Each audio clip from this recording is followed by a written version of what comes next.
Ao longo da história, a figura de serial killer tem intrigado, aterrorizado e fascinado a sociedade. Esses indivíduos, responsáveis por cometer uma série de assassinatos, muitas vezes sem motivação aparente ou ligação direta entre suas vítimas, despertam uma mistura complexa de medo, curiosidade e repulsa. Embora representem uma pequena porção dos criminosos, sua notoriedade é amplificada pelos interessantes debates na mídia, na cultura popular e no campo acadêmico. Mas o que leva alguém a se tornar um serial killer? Existe um padrão comportamental ou psicológico que possa explicar tais atos hediondos? Eles podem ser motivados por uma variedade de razões, incluindo prazer sexual, ganho financeiro, compulsões psicológicas, busca pelo poder ou simplesmente pelo prazer de matar. Muitos desses assassinos em série são adeptos da camuflagem social, levando vidas aparentemente normais e mantendo relacionamentos, empregos e rotinas diárias. Eles nem sempre são os lobos solitários que muitos imaginam. Quer entender um pouco mais sobre os padrões e motivações subjacentes dos crimes cometidos por esses indivíduos? Então continue aqui, na Hora do Medo. Eu sou o Sidney Góes. Vem comigo que no caminho eu te explico.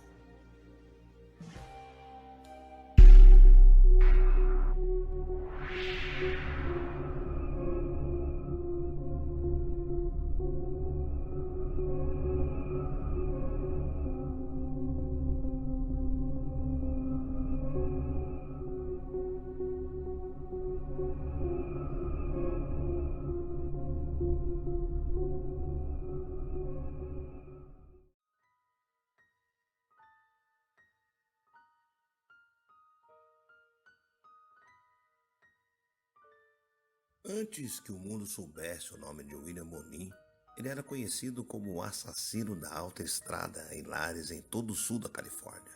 Ele foi condenado por matar, agredir sexualmente e torturar brutalmente 14 meninos e jovens entre maio de 1979 e junho de 1980, quando vagava pelas estradas em sua van surrada em busca de vítimas.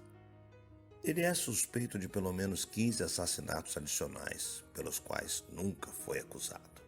Bonin foi apelidado de Freeway Killer porque suas vítimas foram encontradas jogadas ao lado das principais rodovias e estradas. Até onde as autoridades sabem, ele tinha 32 anos da primeira vez que tirou uma vida. Mas, em 2 vezes em liberdade condicional, já tinha passagens pela prisão com uma ficha criminal de 1 quilômetro de comprimento por sequestro, agressão e estupro. Altamente incomum para o serial killer, Bonin não era um operador solo.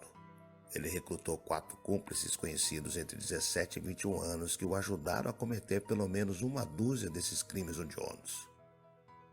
Nascido em 1947, Bonin cresceu em Connecticut, filho do meio de pais problemáticos. De acordo com o testemunho de sua mãe, o pai violento e alcoólatra de Bonin costumava espancá-lo na frente das crianças e bater nos meninos quando ela não estava por perto. Seu pai também era um jogador compulsivo, uma vez jogando fora a casa da sua família. Os pais frequentemente abandonavam seus 3 filhos por longos períodos e, de acordo com os relatos dos vizinhos na época, o descreviam como sempre famintos e desgrenhados. Quando eles não estavam se defendendo sozinhos, o avô materno de Bonin os observava, um pedófilo condenado que havia molestado repetidamente sua própria filha. A mãe de Bonin, Alice Benton, suspeitava que seu pai também molestou Bonin quando ele era jovem, de acordo com uma declaração judicial de um psiquiatra que a entrevistou. Aos 6 anos, ele foi enviado para um orfanato católico e depois transferido para um centro de detenção, onde os registros do tribunal mostram que ele foi agredido sexualmente quando tinha 8 anos.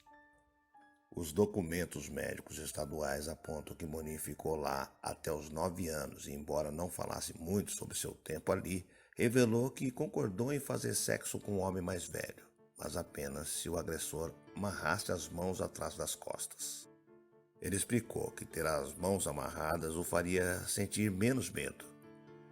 A família mudou-se para Donway, na Califórnia, em 1961, quando ele tinha apenas 14 anos. Naquela época, Bonin já havia começado a molestar seu irmão mais novo. Ele serviu como artilheiro aéreo na Guerra do Vietnã, ganhando medalhas de louvor por arriscar sua vida para salvar outros soldados feridos. No entanto, soube-se mais tarde que ele agrediu 2 soldados sob seu comando.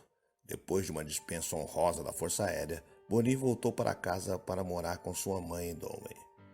Os vizinhos se lembram de gritos em sua residência e tentativas de atrair jovens de sexo masculino com filmes pornográficos e álcool. Ele foi condenado 2 vezes, primeiro em 1969 e novamente em 1975, por agredir sexualmente um total de 5 meninos entre 12 e 18 anos. Ele se declarou culpado das acusações, incluindo abuso sexual, sodomização e sequestro, e foi submetido a exames psiquiátricos que determinaram que ele era mentalmente desordenado. Quando ele foi libertado pela segunda vez em 1978, encontrou um emprego como motorista de caminhão e seus modos predatórios rapidamente se transformaram em assassinato. Bonin e uma jovem começaram a namorar antes de ele ingressar no exército. Sua mãe o teria pressionado por um noivado, esperando que isso restringisse sua homossexualidade, que era uma fonte de discórdia entre mãe e filho, de acordo com o testemunho da mãe. Mas depois de voltar para casa do Vietnã, Bonin descobriu que a mulher com quem ele deveria se casar fugiu para se casar com outro homem, disse uma testemunha de defesa. O assassino vasculhou bairros e rodovias em uma van Ford 1972 suja em busca de vítimas jovens, a quem ele geralmente amarrava, agredia sexualmente, torturava e matava no veículo. Concentrando-se em caroneiros, estudantes e ocasionalmente prostitutos, seu modus operandi era atraí-los para sua van e dominá-los rapidamente, amarrando suas mãos e pés com cabos de arame ou algemas. Ele espancava suas vítimas, muitas vezes com um ferro de pneus, ao redor da cabeça e dos órgãos genitais antes de estrupá-las, sufocá-las, às vezes esfaqueá-las e torturá-las. Várias de suas vítimas foram estranguladas com suas camisetas. Seus corpos nus e seminus foram descartados ao longo de rodovias, estradas e atrás de lixeiras. Durante sua matança de um ano entre 1979 e 1980, Bonin conseguiu recrutar 4 jovens para ajudá-lo em momentos diferentes, de acordo com o Departamento de Correções e Reabilitação da Califórnia. No final das contas, um cúmplice, William Pugh, provou ser a ruína de Bonin.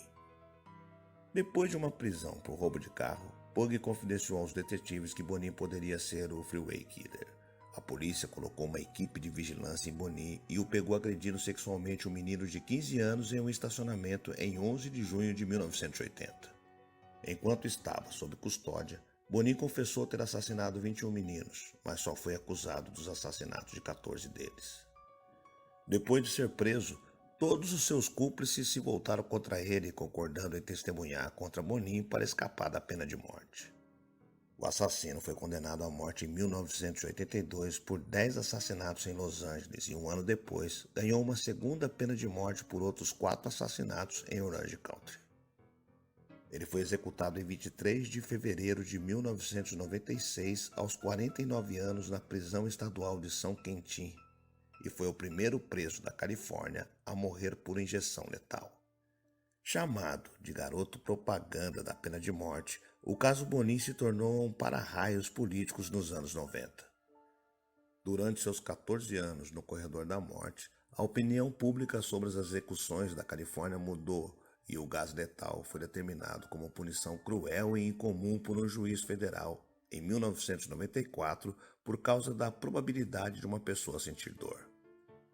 Quando Bonin morreu, ativistas pró e anti-pena de morte, incluindo algumas celebridades, se enfrentaram em uma manifestação do lado de fora dos muros da prisão de San Quentin.